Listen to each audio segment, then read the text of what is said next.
Let me tell you something you already know. The world ain't all sunshine and rainbows. It's a very mean and nasty place, and I don't care how tough you are, it will beat you to your knees and keep you there permanently if you let it. Life is tough. That's a given. When you stand up, you're going to be shoved back down. When you're down, you're going to be stepped on. My advice to you doesn't come with a lot of bells and whistles. It's no secret. You'll fall down, you'll stumble, you'll get pushed, you'll land square on your face.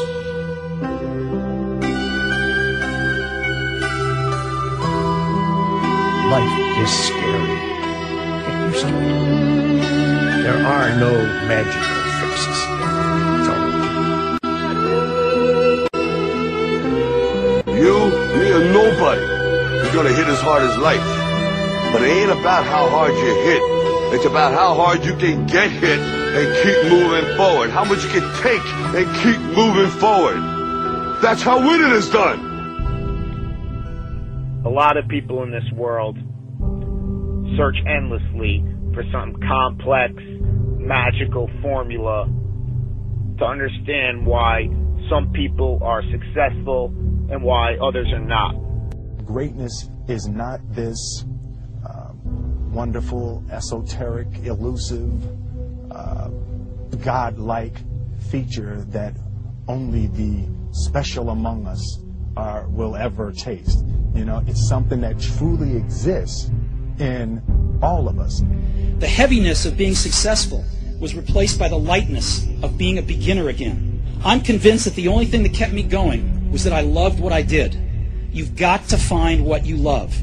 There's a certain delusional quality that all successful people have to have.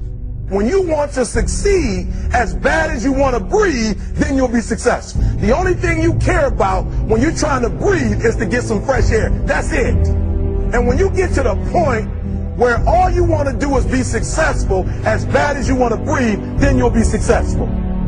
But what is most important is don't be afraid to fail. You can't always win, but don't be afraid of making decisions.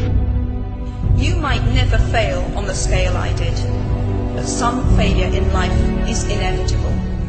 It is impossible to live without failing at something, unless you live so cautiously that you might as well not have lived at all, in which case you fail by default. When I was 17, I read a quote that went something like, "If you live each day as if it was your last, someday you'll most certainly be right." It made an impression on me, and since then, for the past 33 years, I've looked in the mirror every morning and asked myself, if today were the last day of my life, would I want to do what I am about to do today? Because almost everything, all external expectations, all pride, all fear of embarrassment or failure, these things just fall away in the face of death, leaving only what is truly important. Remembering that you are going to die is the best way I know to avoid the trap of thinking you have something to lose. Is distinctly different about me is I'm not afraid to die on a treadmill. You might have more talent than me, you might be smarter than me, but if we get on the treadmill, there's two things. You're getting off first, or I'm going to die. It's really that simple. We are going to give him 2 to 3 minutes and I'll finish it.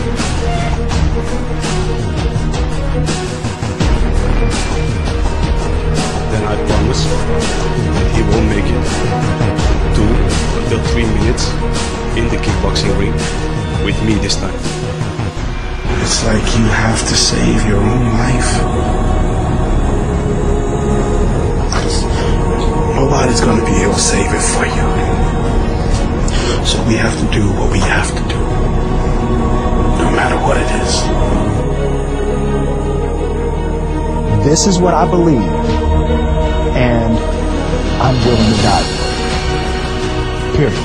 No matter how bad it is,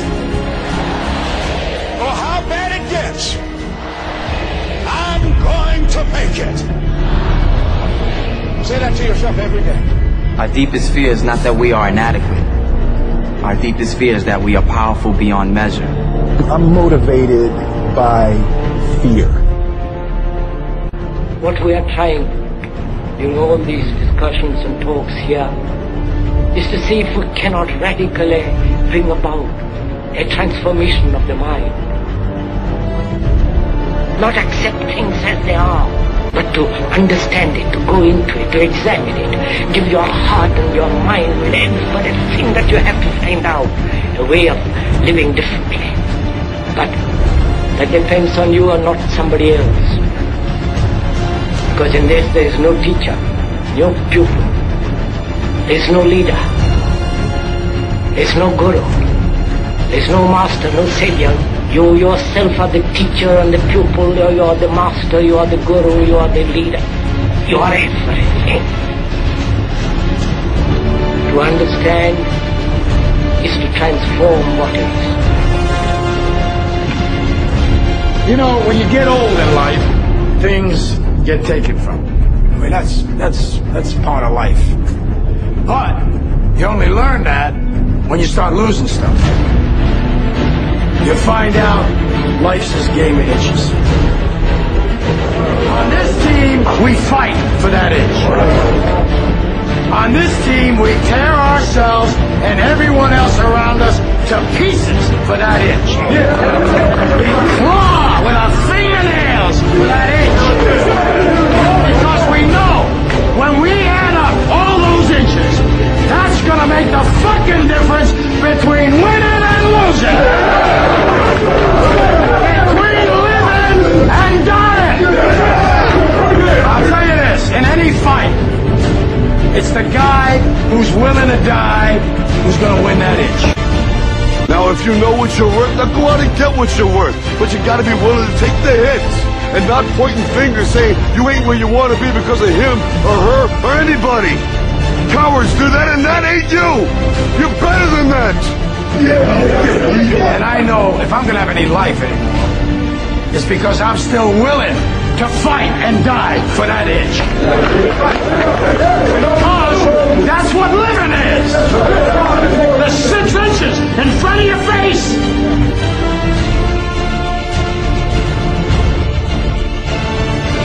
We get one opportunity in life, one chance in life to do whatever you're gonna do, to lay your foundation, to make whatever mark you're gonna make, whatever legacy you're gonna leave your legacy, and it's found through effort.